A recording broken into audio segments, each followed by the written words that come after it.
आइए काम का शुरुआत किया जाए वंस अगेन। और जैसा कि अभी तक आप लोगों को पता है कि आपके प्रीवियस ईयर क्वेश्चन का सॉल्यूशन किया जा रहा था और आज से मॉडल सेट के क्वेश्चन का सॉल्यूशन क्लास आप लोगों को दिया जा रहा है। मॉडल सेट वाला मॉडल सेट देखिए, आपको बुक में बराबर दिखाते रहता हूं। जैसे ये आपके हैं जिसमें प्रैक्टिस वर्क बुक दिया हुआ, इसमें केवल 22 और 23 के क्वेश्चन है इस बुक में, और इसमें आपके क्वेश्चन भी हैं, साथ ही साथ आपके कुछ प्रैक्टिस वर्कबुक भी दिए गए हैं कि जो क्वेश्चन एग्जामिनेशन में आया उसी पे आधारित इंपॉर्टेंट क्वेश्चन बना के पब्लिकेशन ने आप लोगों के लिए बुक के रूप में छापा है। उस बुक को अगर आप खरीदे हैं और नहीं खरीदे हैं तो जल्द से जल्द आप उसको खरीद के देख भी लेंगे। तो उसमें जो क्वेश्चन है उसका डिस्कशन क्लास आज हम लोग करेंगे। मॉडल सेट का, मॉडल प्रैक्टिस सेट नंबर 1 का ही देखिए आज डिस्कशन क्लास में कर रहा हूं। तो चलो फटाफट क्वेश्चन को बनाते चले। जानकारी तो आप लोगों के पास है ही कि काम किस तरीके से आपको करने हैं। चलिए फटाफट इसके आंसर हम लोग देखें। कहता है 20,000 रुपए की राशि पर प्रतिवर्ष चक्रवृद्धि ब्याज की दर से 2 वर्ष में इतने रुपए हो जाएगी, तो रेट आपको निकालना है। रेट के लिए फॉर्मूला क्या होता है? A/P, यानी मिश्र धन वाला डाटा रखना है ऊपर और मूलधन वाला डाटा रखना है नीचे। पावर में देखो बाबू, यहां क्या कर लेने हैं, वर्ष कितने हैं 2, तो 1/2, टोटल में करना है -1 और इंटू में कर लेना है 100%। A/P पावर में 1/T, टोटल में -1 इंटू 100%। डायरेक्ट आपको काम कर लेने हैं। तो चलो यहां से अब देखें इसको कैलकुलेट करके इसके अब क्या रिजल्ट आएंगे बताओ। 2 से अगर इसको कैंसिल किया जाए तो यहां तो आ जाएगा ना 10,000, और 2 से इसको कैंसिल करेंगे 1 2 5 4 4, यही हो जाएंगे ना। अब इसके वर्गमूल अगर देखें 1/2 का मतलब वर्गमूल निकालना है, तो 10,000 का वर्गमूल कितना 100 हो जाएगा। अब 125/44 का अगर आप वर्गमूल निकालेंगे तो अगर गढ़े कैल से तो पहले तो 11 हो जाएगा, उसके बाद 2 तो 112 हो जाएंगे। माइनस में करना है 1 और इंटू में कर देना है 100%। तो बोलो बाबू इसको घटाने पे क्या मिलेगा? 12/100 गुना 100 कर लेंगे। आंसर फटाफट तो आप बतलाएं। 100 से 100 कैंसिल हो गया, आंसर आप लिखेंगे 12%, जो कहां लिखा हुआ है? ऑप्शन नंबर सी में। तो फॉर्मूला याद रखना है, मैं फिर से बोल देता हूं। CI में फॉर्मूला जो है वो क्या है? R बराबर A/P पावर में 1/T, टोटल में -1 इंटू 100%। ये है ना। चलिए अगले क्वेश्चन की ओर मूव करते हैं हम लोग। ये देखो, यहां तो कोई विशेष काम करना ही नहीं है। 2 ट्रायंगल दिया हुआ है और इसके बारे में कह भी दिया है समरूप त्रिभुज। तो समरूप त्रिभुज के पेरीमीटर का रेशियो है कितना? 1 और 4। तो जो होता है पेरीमीटर का रेशियो वही होता है भुजा का रेशियो। पेरीमीटर का रेशियो भुजा का रेशियो सेम टू सेम। तो आपको दिया हुआ है पेरीमीटर का रेशियो और देखो भुजा पे काम कह रहा है, तो GH के बदले 2 है, निकालना है KL। तो KL के लिए 2 गुना, देखो यहाँ 1 है तो ये 4 है, तो यानी 4 गुना, तो 2 गुना 4 कर लिए। आंसर देखो हो गए कितने? 8 सेंटीमीटर। कहा लिखा हुआ है? ऑप्शन नंबर बी में। समरूप त्रिभुज में ये आपको ध्यान देने हैं, जो होगा पेरीमीटर का रेशियो वही होगा किसका रेशियो बाबू? भुजा का रेशियो। इसमें तो देखिए डायरेक्ट आपके थ्योरी लग रहे हैं, एकांतर अवधा के कोण बराबर होते हैं। तो ये देखो बाबू, ये अगर 72 है तो ये वाला भी कोण कितना हो जाना है? 72 डिग्री हो जाना है, 72 डिग्री हो जाना है। इसको क्या कहा जाता है? एकांतर अवधा का कोण। तो एकांतर अवधा के कोण थ्योरी आपने पढ़ा होगा, एकांतर अवधा के कोण क्या हो जाते हैं? बराबर हो जाते हैं। तो आंसर आप लिख देंगे कितने? 72 डिग्री। चलिए आगे बढ़े हम लोग। इसमें अब आपको चेक करना है कि कौन सा द्विघात समीकरण नहीं है। द्विघात समीकरण का जनरल फॉर्म देखें तो क्या होता है? x² plus ax plus bx plus c बराबर 0। जो भी इसको फॉलो नहीं करेगा वो द्विघात समीकरण नहीं होगा, और जो फॉलो कर लिया वो द्विघात समीकरण हो जाएगा। ये ना। तो आपको क्या निकालना है? कौन द्विघात समीकरण नहीं है। तो आप केवल x² के टर्म देखें, जिसमें x² वाला टर्म रहेगा वो द्विघात होगा। जैसे देखो यहाँ है 2x² आ जाएगा, क्वाड्रेटिक बन जाएगा। इसमें अगर देखो तो यहाँ 4x² है, यहाँ 5x² है, घटेगा x² आ जाएगा, क्वाड्रेटिक इक्वेशन बन जाएगा। ये सब हो सकता है। इसमें आ जाए, यहाँ x² है, इधर भी x² है, तो देखो x² कट जाएगा। इसको मैं सॉल्व करता हूँ। ये देखो, ये x² प्लस में 2x और माइनस में 15, यहाँ करोगे तो ये एक्स स्क्वायर माइनस में 5x प्लस में 11, ये एक्स स्क्वायर तो कट गया। अगर एक्स स्क्वायर ये कट गया तो बोलो बाबू ये कितने हो गए 7x बराबर ये उधर जाके ऐड हो जाएगा तो 26। तो यहाँ x के पावर में कितना आ गया 1 आ गया। 1 आने का मतलब ये क्या हो गया एक घातीय समीकरण हो गया ना, ये तो एक घातीय समीकरण हो गया। आपको कहता है द्विघात समीकरण नहीं है तो ये मिल गया है आपको एक घात वाला समीकरण, यानी ये द्विघात समीकरण नहीं है। तो आंसर कौन सा हो गया ऑप्शन नंबर सी। बस गुना करके चेक कर लेना, जिसमें भी x के पावर में 2 रह जाएगा वो क्वाड्रेटिक इक्वेशन, और x का पावर में अगर 1 आ गया तो वो क्या हो जाता है एक घातीय समीकरण हो जाता है। चलो यहाँ क्या कहा गया 1330 रुपए प्रति किलोग्राम की दर से बेचने पर 15% की हानि। 15% हानि यानी कम में बेचा, तो 15% हानि पर कोई वस्तु बिकेगा तो वो बिकेगा कितना में 85% में, 100 में 15 घटा दिए, इसका वैल्यू आपको दे रहा है कितना 1330। अब पूछ रहा है अब उसने इतने रुपए में बेचने का फैसला किया तो उसको लाभ होगा तो क्या परसेंट का होगा या हानि होगा तो क्या परसेंट का होगा, परिणाम क्या होगा। तो पहले इसके निकालो कॉस्ट प्राइस, कॉस्ट प्राइस यानी 100%, तो 100% के लिए बोलो बाबू क्या लिखना होगा 1330 बटे 85 और गुना में क्या कर लेंगे 100 कर लेंगे। इसको अगर कैंसिल किया जाए 5 से तो ये हो जाएगा 20 बार में, 5 से तो ये हो जाएगा 17 बार में, 17 से अगर इसको कैंसिल करें तो बताओ बाबू कितने बार में ये कैंसिल 1463 या 1360। इसमें अगर 17 से भाग लगाएंगे तो 17 छक 102, तो ये पूरा देखो 17 से कैंसिल होने वाला नहीं है, ये पूरा कैंसिल होने वाला नहीं है। तब आपको क्या करने होंगे आपको लगभग में मान निकालने होंगे, भाग देखे है ना। चल तो लगभग में काम पहले कर लेते हैं। यहां से ये तो देखो 0 0 हो गया, यहाँ देखो 6 है गुना कर रहे हैं ना 2 से, और ये बोलो बाबू कितने यही हो जाएंगे बटे में 17, 17 से भाग लगाया जाए तो पहले एक बार में लग जाएगा। बोलो 36 में 17 घटाओगे 9 और 6 96 हो जाएगा, तो 17 पचे 85, फिर 11 हो जाएगा तो 110 आ जाएगा, तो फिर 17 से आप भाग लगाएंगे 17 छके 2 तल से यानी 6 बार में लग जाएगा। तो बोलो बाबू क्या लिखेंगे यहाँ 1564 पॉइंट समथिंग आएगा है ना। आपको उससे मतलब नहीं है, लगभग में तो आप यही से काम कर लो, मान लो वही करें 1564 ही करें है सीपी है ना, 1564 1565 जो भी मान लें आपको लगभग में ही अब काम करना होगा। तो चल या अप्रोक्स में अगर देखो तो आप यहाँ इकाई वाला 5 ले लो, काटने उठने में भी बनेगा तो 65 ले लेते हैं। बताइए ये क्या हुआ क्रय मूल्य। अब आप क्या कर रहे हैं 1463 में बेच रहे हैं तो विक्रय मूल्य 1463। तो ये जब कॉस्ट प्राइस हुआ क्रय मूल्य हुआ और ये विक्रय मूल्य हुआ, तो ये बताइए हानि पर कम में बिक रहा है यानी हानि होगा। कितना कम में बिका है यहाँ 2 हो गया, फिर देखिए यहाँ 0 हो जाएंगे ना, अब फिर 15 में 14 1 हो जाएगा। बोलो अब निकालो प्रतिशत हानि।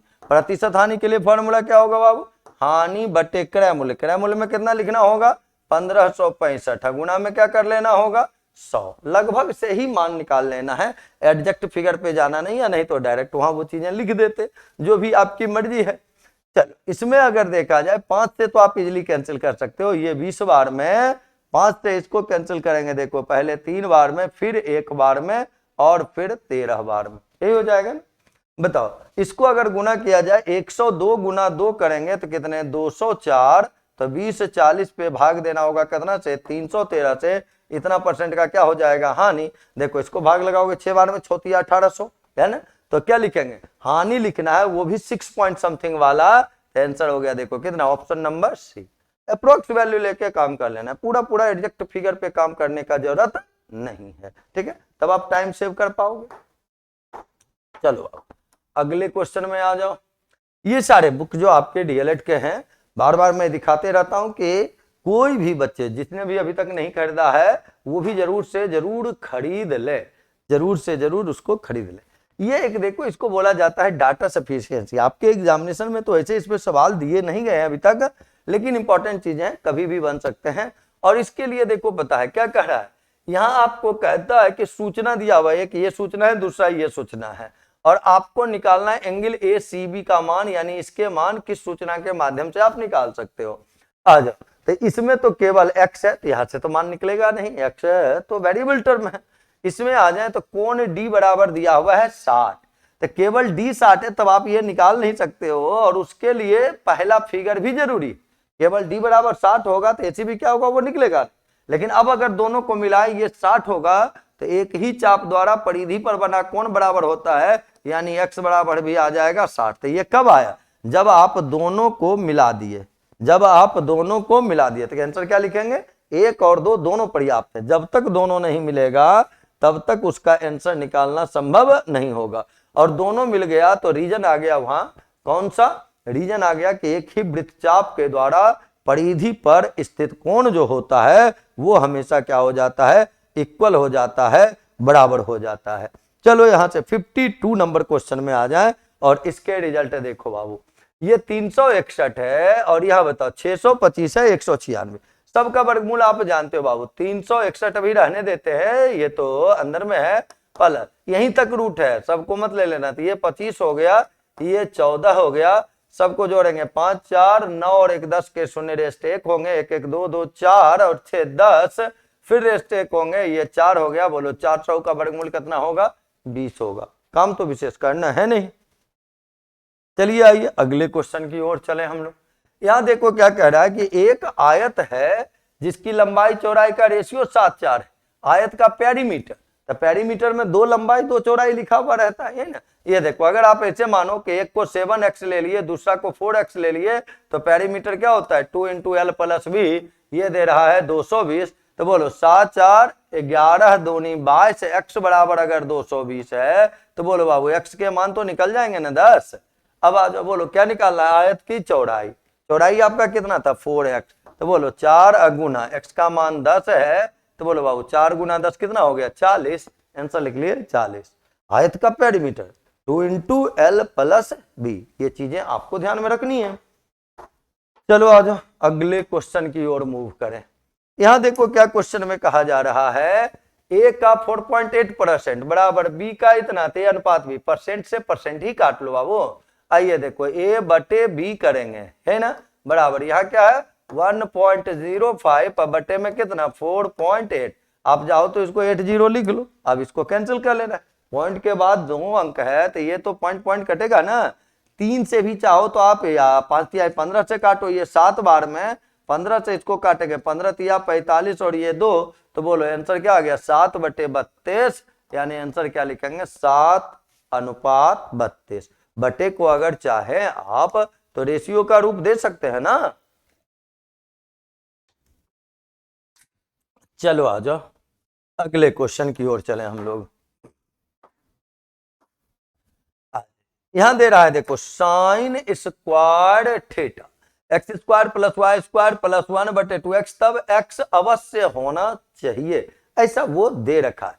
ऐसे क्वेश्चन को आप डायरेक्ट हिट एंड ट्रायल से बना लें या वैल्यू पुटिंग से बना लें, यानी डायरेक्ट वहां मान रखने हैं और आपको सोच के काम कर लेने हैं। जैसे मान लो जैसे पॉजिटिव वाला 1 है, पॉजिटिव पे काम करना ज्यादा आसान होगा। तो ये 1 अगर यहाँ रखे, क्योंकि देखो यहाँ x आपके 1, ये पॉजिटिव रिजल्ट दे ही रहे, ये अगर 1 हम ले लेंगे तो बोलो यहाँ क्या हो जाएगा 1 हो जाएगा, प्लस यहाँ क्या हो जाएगा y² + 1 बटे में यहाँ नीचे 2 आएगा ना, और ये क्या होगा sin स्क्वायर थीटा। चलो यहां से अगर करें तो sin स्क्वायर थीटा बराबर यहां आपका 1 + 1 2 + y² आएगा ना बाबू, 2 + y²/2। तो ये देखो sin स्क्वायर थीटा के जो वैल्यू होंगे ये 1 अपल, यहां क्या आ जाएगा y²/2, है ना आ जाएगा। और sin थीटा जब निकाल y का कोई भी मान ले लेना, मान लो 1 ले लिए, 2 ले लिए, 3 ले लिए, कुछ भी अगर ले ले, y के मान सपोज करें इसके भी मान अगर आप 1 लेते हो तो ये 1/2 होगा, 1.5 होगा, तो sin थीटा का वैल्यू आ जाएगा ना 3/2। तो आप चेक जब करते हैं तो sin थीटा का ध्यान रखना, वैल्यू वैरी करेगा कहां से कहां तक, -1 से +1 के बीच वैरी करता है ना। तो उसके बीच के रिजल्ट आ गए तो ये आंसर हो गए। पॉजिटिव वाला चेक किया वही आंसर आ गया, तो दूसरा चेक करने का भी कोई आवश्यकता नहीं है। तो ऐसे क्वेश्चन के इस रूप से बनाएंगे, और नहीं तब तो फिर बहुत ज्यादा लंबा कैलकुलेशन आपका हो जाएगा। वो चीजें तो बुक में लिखी हुई हैं, बुक में सारा कुछ स्टेप बाय स्टेप आपको पूरा एक कॉलम में ऊपर से नीचे यानी 1/3 पेज में बना हुआ है ये। चलो उसको देख लोगे वहां के लिए। आ जाओ cos 7 पे पावर में x है, यहां देखो साइन में है, तो इसके लिए सबसे पहला विकल्प क्या होता है, इस cos को भी आप साइन बनाए या साइन को cos, उसके लिए देखो सबसे पहले आप ये cos स्क्वायर 7 यस पावर में 7 है, तो इसको ऐसा लिख सकते हैं cos पावर में 3x प्लस cos पावर में 4x लिखेंगे ना। चलो ये डाटा लिखना नहीं है, ये समझने के लिए मैंने लिख दिया है, ये लिखना नहीं है। ये देखो बराबर में कितने 1, तो इसका वैल्यू आपको पता है ये ना cos square theta plus sine square theta. तो जब यहाँ स्क्वायर करेंगे तो स्क्वायर का भी स्क्वायर करना होगा, वहां तो स्क्वायर का भी स्क्वायर कर लेना होगा ना, और तब जाके वहां से आप वैल्यू इसका निकाल सकते हो। ये ना, तो ये देखो इसके लिए तो cos क्यूब x है और प्लस में यहां बताएं ए स्क्वायर प्लस बी स्क्वायर, तो क्या हो जाएगा ए प्लस बी के होल स्क्वायर और माइनस 2ab, तो 2 cos square x into sine square x बराबर 1। तो फिर इसके रिजल्ट क्या आने हैं 1 आने। तो देखो ये सब इस रूप से अगर आप काम करते हैं तो जाके ये क्वाड्रेटिक इक्वेशन आता है और वहां से इसके वैल्यू निकल जाते हैं। लेकिन आपको फिर वही वो सारी चीजें जो स्टेप वाइज है वो तो बुक में मैं लिख के ही डाल ही देता हूं कि आप उसको देखें और समझते रहें कि स्टेप वाइज उसके काम किस प्रकार से होंगे। आपको ये ध्यान केवल यहां रखना है, जब कभी इस रूप का साइन और कॉस का वैल्यू रहेगा पावर वाला, तो उसके मान जो है वेरी करते हैं -90 से +90 के बीच, ये ना -90 से +90 के बीच वेरी करेंगे, क्योंकि यहाँ रिजल्ट पॉजिटिव है जब आपको दिया हुआ रहेगा तब ये -90 90 डिग्री का मतलब π/2 रेडियन।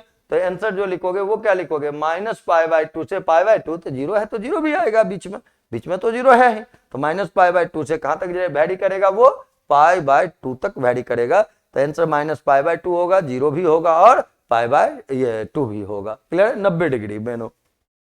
तो ये थोड़े बहुत आपको डायरेक्ट चीजें ध्यान में रखनी है। स्टेप वाइज के लिए तो मैं बताया हुआ हूं कि कैसे बनने हैं, इसके क्या रिजल्ट आने हैं, इसके लिए तो आपको बुक में सारा समाधान देख ही लेना है।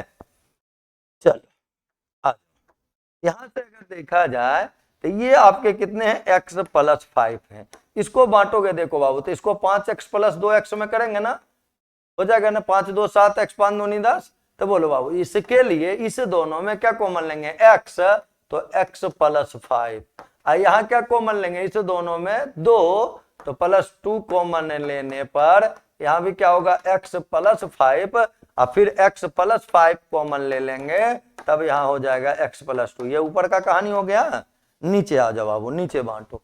यहाँ फिर देखना है, देखो ये क्या लिखा हुआ है x + 5 का होल स्क्वायर ही लिखा हुआ है, ये a square + 2ab + b square. तो पहले से यहाँ कितना है बताओ x + 3 है, और इसके बदले आप क्या लिखोगे x + 5 के होल स्क्वायर। तो ये देखो यहाँ भी 2 बार, यहाँ भी 2 बार, तो ये तो कट ही गया ना। आंसर कितना बचा है x + 2 बटे x + 3, और ये कहाँ लिखा हुआ है ऑप्शन नंबर ए में, है ना। तोड़ना केवल है, उसको फैक्टर कर लेना है उसका। क्लियर है, कोई दिक्कत नहीं। चल अगले क्वेश्चन में आ जाओ। यहां देखो क्या कहता है, आपको निकालना है इसके मॉड क्या है। मॉड का मतलब क्या हो गया बाबू, मॉड को हिंदी में क्या बोलते हैं हम लोग, बहुलक, यही ना। बहुलक किसको कहते हैं, जो सबसे ज्यादा बार आता है। बहुलक क्या कहलाता है, जो सबसे ज्यादा बार आता है वही बहुलक कहलाता है ना। तो आप देख लो सबसे ज्यादा बार कौन आया हुआ है, आप देख लो बाबू सबसे ज्यादा बार कौन आया हुआ है। 7.5 देखो 2 बार लिखा हुआ है, 7.3 तो एक ही बार लिखा हुआ है, इसमें आ जाओ। यहाँ क्या है 7.2 है ना, ये एक बार है। फिर वंस अगेन यानी ये 2 बार हो गया। फिर अगर देखा जाए तो देखो यहाँ 3 बार हो गया। फिर अगर देखा जाए 4 बार हो गया, इससे ज्यादा तो कोई दिख भी नहीं रहा है। तो आंसर क्या हो गया 7.2। बहुलक का मतलब क्या हुआ, मॉड का मतलब क्या हुआ, जो सबसे ज्यादा बार आया होगा उसी को हम लोग किस नाम से जानेंगे, बहुलक के नाम से जानेंगे। क्लियर है बाबू। चल अगले क्वेश्चन की ओर आ जाओ। क्या लिख रहा है, ए एवं बी प्रत्येक 3 सिक्के उछाले जाते हैं। पहले ए और बी प्रत्येक है और 3 बार उसको उछाला गया। तो पहले अगर देखें 3 बार उछालने का मतलब 1/8 हो गया, और उसके बाद एक बार और, तो आप डायरेक्ट अगर देखो तो 1/8 है और फिर से 1/8 आने हैं, तो 8 गुना 8 मेन ये देखना है कि 3 सिक्का जब रहेगा तो 2 के पावर में सिंपल स्पेस की बात करेंगे तो 2 के पावर में 3 कितना होगा 8, और ऐसा ऐसा क्या गो है 2 गो, तो 8 गुना 8 करेंगे, यानी नंबर ऑफ सैंपल स्पेस की बात करते तो 8 गुना 8 ये आ जाता, देखो कितना 64 आ जाता। चलो अब किसका निकालना है आपको, प्रोबेबिलिटी ढूंढने, किसके प्रोबेबिलिटी चाहिए, तो लिख रहा है तब दोनों के एक समान हेड आने की प्रायिकता क्या होगी। एक समान हेड आने का प्रायिकता पूछा जा रहा है। तो ऐसे क्वेश्चन में देखो यहाँ क्या बार उछाले हैं 3 बार, तो एक बार करोगे 3 का स्क्वायर प्लस 1 का स्क्वायर, पहला के लिए भी वही काम करना है, दूसरा के लिए भी, इसी को हम लोग यहाँ इवेंट के नाम से जानेंगे। तो बोलो ये कितने हो जाएंगे 9, और यहाँ कितना 1, फिर देखो 9, फिर देखो 1, 9 1 10 और 10 कितने हो जाएंगे 20। तो नंबर ऑफ प्रोबेबिलिटी का फॉर्मूला आपको पता है, नंबर ऑफ इवेंट बटे नंबर ऑफ सैंपल स्पेस। 4 से काटोगे तो ये 5 बार में, 4 से काटेंगे तो ये 16 बार में, आंसर आ जाएगा देखो कितना 5/16 है ना। प्रोबेबिलिटी से, वैसे डीएलएड एग्जामिनेशन में प्रोबेबिलिटी से अभी तक सवाल पूछे नहीं गए, लेकिन मॉडल सेट जब आप बनाएंगे तो एक आध दो वैसी चीजें भी आपको मिलेंगे जो आप लोगों को कर लेने हैं। अगर मान लो इस बार पूछा गया तो वो सब चीजें इंपॉर्टेंट बनेंगी आपको लोगों के लिए। चलो आ जाओ, बेलन के रेडियस का रेशियो दे रखा है, हाइट का रेशियो दे रखा है, कर्व सरफेस एरिया, तो कर्व सरफेस एरिया क्या होता है 2πr है, इससे कोई मतलब ही नहीं है रेशियो को। देखो r इंटू एच कर लो, हो गए। तो r का मतलब बताइए क्या लिखना है 3/5, और h का मतलब बताइए क्या लिखना है 2/3। तो 3 से 3 कट जाएगा, क्या बचेगा 2/5, आंसर लिखे 2:5 है ना, आसान। बस फॉर्मूले केवल ध्यान में रखना है, उसमें भी वेरिएबल टर्म नहीं भूलना है। कांस्टेंट टर्म भूल भी गए तो कोई बात नहीं है, वेरिएबल टर्म नहीं भूलना है। चलो यहां देखो क्या लिखा, cot theta plus cosec theta बराबर में दिया हुआ है 5, कॉस थीटा के मान निकालने आपको बस ये काम कर लेना है। ये कॉट और कॉसेक में अगर देखो तो cot theta plus cosec theta बराबर क्या दे रहा है 5, तो इसके अगर अपोजिट साइड वाले माइनस साइन वाले निकालोगे तो केवल इसको पलट देना है ना। तो ये क्या हो गया 1/5, जान ही रहे क्या हो जाता है कॉसेक स्क्वायर थीटा, ये ऐसे लिख लो तो और ज्यादा आसान हो जाएगा। पहले कॉसेक को लिख लो बाबू, cosec square theta minus cot, एक फॉर्मूला में समझने के लिए लिख देता हूं, ये होता है देखो 1 होता है ना।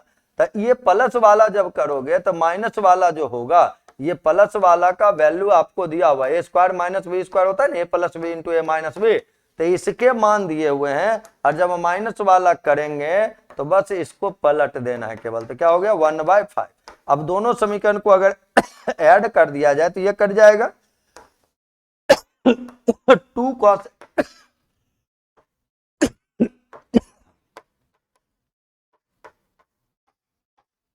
चलो तो 2 से ये कट जाएगा 13 बार में, तो केवल अगर कॉसेक थीटा की बात होगी तो ये हुआ 13/5 हो गया। अब आ जाओ यहां अगर देखें आपको किसका मान पूछा कॉस का, तो कॉस क्या होता है आधार बटे कर्ण, कर्ण तो निकल गया कितना 13। अब देखो ये 13 है, ये 5 है, ये आपका कर्ण है और ये लंब है, तो आधार निकलेगा ना। 13 का स्क्वायर 169 माइनस 5 का स्क्वायर 25, 169 में 25 घटा है 144 का वर्गमूल 12। तो ये देखो क्या लिखा है 12/13, कहां लिखा हुआ है ऑप्शन नंबर सी में। हो गया क्लियर। चलो तो बस ये रिलेशन आपको ध्यान में रखने हैं, इससे क्वेश्चन हमेशा आते रहते हैं। चलो अगला क्वेश्चन में आ जाओ, 62 नंबर क्वेश्चन क्या कह रहा है देखो, के किस मान के लिए ए स्क्वायर माइनस 3ka प्लस के स्क्वायर 3k² माइनस 1 बराबर 0 मूल का गुणनफल 26 होगा। तो मूलों का गुणनफल अगर देखें तो क्या होता है c/a, मूलों का गुणनफल का फॉर्मूला याद है c/a, तो c का मतलब क्या हो गया बोलो 3ka नहीं, यहाँ 3kx होने चाहिए, यहाँ तो थोड़े से क्वेश्चन में बाबू मिस्टेक लग रहे हैं, वैसे मैं सुधार के काम कर देता हूं। 3k क्या लिखने होंगे x लिख लेने होंगे, तभी ये सुधार हो सकता है। 3ka देख लेने दो। और कहा गया है कि मूल जो होंगे 3k² मूलों का गुणनफल 3k², यहां a नहीं x कर लो बाबू, तब क्वाड्रेटिक। अच्छा अच्छा, नहीं ठीक है, रहने दो। ये a के ही रूप में है, x के रूप में तो है नहीं।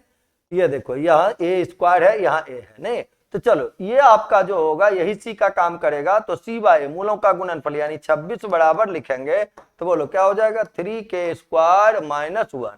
तो बोलो अब यहाँ से 3k² बराबर कितने हो जाएंगे 27, तो k² बराबर कितने 9, तो k के मान अगर निकालोगे तो क्या हो जाएंगे 3 भी हो सकते हैं और -3 भी हो सकते, +-3 दोनों घटनाएं हो सकती हैं। लेकिन ये जो मान आपने निकाला वो किसके लिए निकाला है, ये k के लिए निकाला है आपको, लेकिन k नहीं निकालने। आपको क्या कहा गया है कि ये जो समीकरण है वो समीकरण किस प्रकार का होगा ये आपको निकालना है।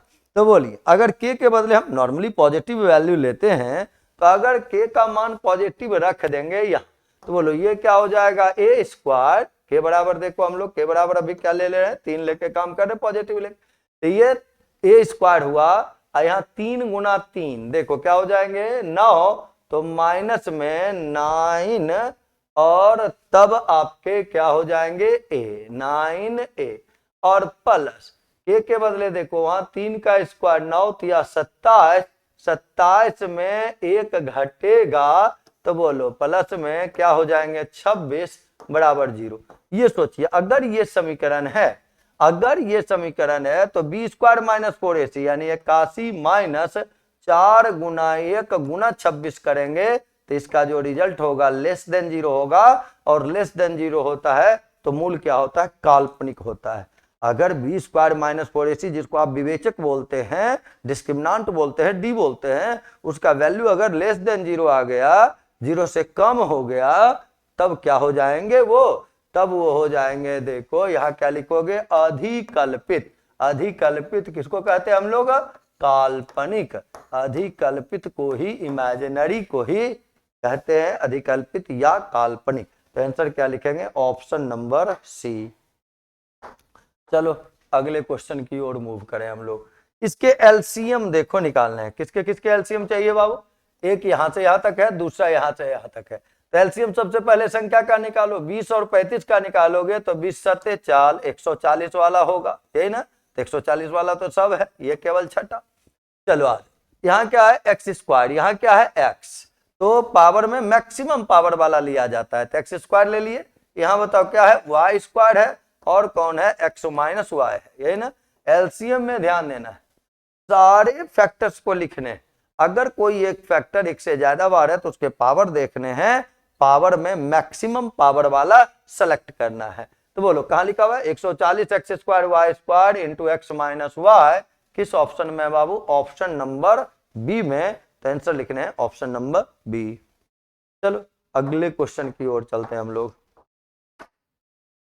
एक समकोणीय त्रिभुज की 3 भुजाएं पूर्णांक लंबाइयों की हैं जो एक समानांतर श्रेणी में, तो भुजा की एक भुजा की लंबाई इनमें से कौन सी हो सकती है। समकोणीय त्रिभुज में आप जानते हैं कि समकोण त्रिभुज में क्या होता है कर्ण स्क्वायर बराबर लंब स्क्वायर प्लस आधार स्क्वायर, यही हो जाता है, लंब स्क्वायर प्लस आधार स्क्वायर हो जाता है। अब आ जाओ, जैसे मान लो एक तो आप जानते हो कि जैसे 3 है 4 है और 5 है ना, 3 भुजाएं पूर्णांक लंबाई की है जो एक समानांतर श्रेणी बनाती है। समानांतर श्रेणी का मतलब ये हो गया उसके एक भुजा की लंबाई क्या हो सकती है। अब इसके लिए अगर देखा जाए तो 3 4 5 अगर आ गया तो अब इसके मल्टीपल पे आपको काम करने होंगे कि कोई मल्टीपल वाला डाटा यहां से आ सकता है या नहीं आ सकता है, ये ना सेम रेशियो के लिए। ये देखो वैसे इसके पकड़ आपके ट्रिपलेट पे होना चाहिए। ट्रिपलेट अगर देखें, ट्रिपलेट किसको कहते हैं, 2 भुजाओं के वर्गों का योगफल जब तीसरी भुजा के वर्ग के बराबर होता है तो वो ट्रिपलेट कहलाता है, ये ना। तो उसके लिए आप देखें जैसे यहां बताओ ये क्या लिखे हुए 81 लिखे हुए, तो 81 किसी का ट्रिपलेट बन सकता है कि नहीं, ये आपको अगर देखें तो अभी देखो, अभी आपको मैंने बताया कि ये 3 है, ये 4 है और ये 5 है ना। तो यहां से अगर देखें तो इसमें तो 81 आ रहा है, 27 गुना करने पर 81 आ जाता है। 27 को 4 से गुना करेंगे तो बोलो बाबू 27 गुना 4 जो होंगे वो बताइए। अब यहाँ कह रहा है जो कि एक समानांतर श्रेणी भी बनाते, चलो उसको भी चेक कर लेते हैं। पहले 27 गुना 4 करेंगे तो बोलिए कितने होंगे, 108 होंगे। और इसमें आ जाए तो 27 गुना 5 करेंगे तो 135 आ जाएंगे। देखो बाबू इसका डिफरेंस देखा जाए तो हाँ 8 में घटाएंगे 7, 10 में कितने 8 घटा देने हैं 2, इसमें अगर घटाएंगे 15 में 8 गया 7, यहाँ 2 देखो आ रहा है ना। तो बोलो ये आपका भुजा देखो यहाँ मिल रहा है कौन 81। तो ये इस ट्रिपलेट से 3, 4, 5 से आपके समझ में आ गया, समान चीज से गुना भाग करेंगे तो वो आपका कॉमन डिफरेंस तो वहां से आता चला जाएगा। यहाँ क्या कह रहा है ये देख, कहता है आपको a into B minus C x square, B into C minus A x और C into A minus B बराबर 0 का एक मूल 1 है। तब दूसरा मूल निकालना है। एक मूल 1 है तो ये देखो अगर हम अल्फा अब प्लस बीटा तो बीटा के लिए 1 ले लेते हैं, है ना। अल्फा प्लस बीटा बराबर क्या होता है माइनस बी बाय ए। अल्फा इंटू बीटा बराबर क्या होता है सी बाय, यानी यहां से अल्फा भी निकल सकता है, अल्फा इंटू 1 कर देंगे तो वहां से अल्फा भी तो निकल जाएगा ना, ये चीजें भी आ सकती हैं। चलो पहले तो इसी पे काम करें। अल्फा प्लस 1 बराबर अगर लिखना चाहे तो क्या लिख लेंगे, एक मूल अल्फा, जो नहीं पता है उसी को अल्फा मान लिया, जो एक तो दिया हुआ था तो वो हो गया। तो बोलो माइनस बी बाय ए, तो यहाँ माइनस बी बाय ए करेंगे तो ये आपका कितना है B C minus A B, यही है ना। तो जब माइनस करेंगे तो ऊपर में क्या हो जाएगा ए बी, ये हो जाएगा माइनस बी, उल्टा हो जाएगा। बट यहाँ इसका कोफिशिएंट देखें तो यहाँ कितना लिखा हुआ है ए बी और माइनस में ए सी, इन हो गया माइनस बी बाय ए।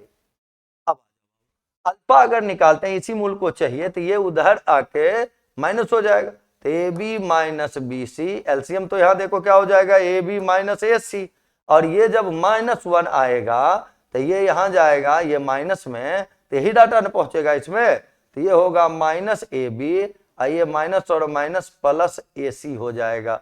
अब देखो इसमें कोई डाटा कैंसिल है या नहीं, तो ये देखो ये ए बी निगेटिव, ये ए बी पॉजिटिव, ये कट गया। इसमें अगर चले तो क्या क्या आपके हो गए ए सी और यहाँ बी सी, तो सी को कॉमन अगर ले लिया जाए तो ऊपर में हो जाएंगे ए माइनस बी। नीचे अगर देखो इस दोनों में ए को कॉमन ले लिया जाए तो यहाँ बी माइनस सी निकल गया ना। यही अल्फा को तो हम दूसरा मूल माने थे। चलो देख लीजिए कहाँ कहाँ रिजल्ट इसके आए हुए, सी इंटू ए माइनस बी बटे ए इंटू बी माइनस सी किस ऑप्शन में है, ऑप्शन नंबर 4 में। वैल्यू केवल ध्यान से रखने, फॉर्मूला तो आपको पता है, मूलों का योगफल बराबर क्या होता है माइनस बी बाय ए होता है। चलो समरूप त्रिभुज का घटना है तो वो तो सारा काम मौखिक बनाने वाला है। ये देखिए समरूप त्रिभुज जैसे ही देखा, भुजा का रेशियो सेम होगा, परिमाप का रेशियो सेम होगा, एरिया का रेशियो भुजा के वर्ग में हो जाता है। अब देख लो पेरीमीटर की ही बात कर रहा है एबीसी यानी पहला वाला का, तो बोलो 2 वाले का अगर 4 है यानी दुगना, तो 3 वाले का 6 होगा दुगना। तो बोलो इसके भी आंसर क्या लिख लेने हैं, ऑप्शन नंबर सी, है ना। जो होता है पेरीमीटर का रेशियो वही होता है भुजा का रेशियो, तो उसके लिए तो कोई काम करने की आवश्यकता ही नहीं है।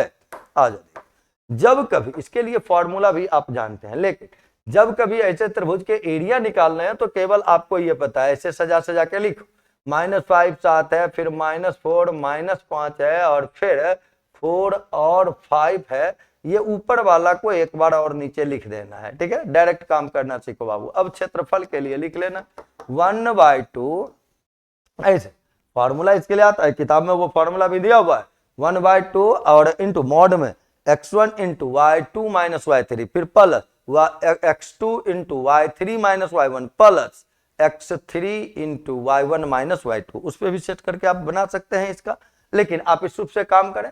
ये देखिए इसको गुना करना, क्रॉस मल्टीप्लाई यहाँ करना है, तो और साइन पे ध्यान देना है। ये तो प्लस आ जाएगा, 25 एक जगह देखो लिख देते, इधर वाले को माइनस करना है, तो ये माइनस पहले से है, 7 चौक 28 -28 हुआ, तो माइनस और माइनस प्लस हो जाएंगे। तो बोलो 28 और 25 को जोड़ दोगे अगर, तो बोलो बाबू कितने हो जाएंगे 53 प्लस, वही काम यहाँ देखिए, यहाँ कितना है -20, इधर माइनस है लेकिन ये प्लस हो जाएगा, तो ये +20 हो गए, तो -20 + 20 0 हो गया, तो यहाँ 0 कर लेते हैं प्लस।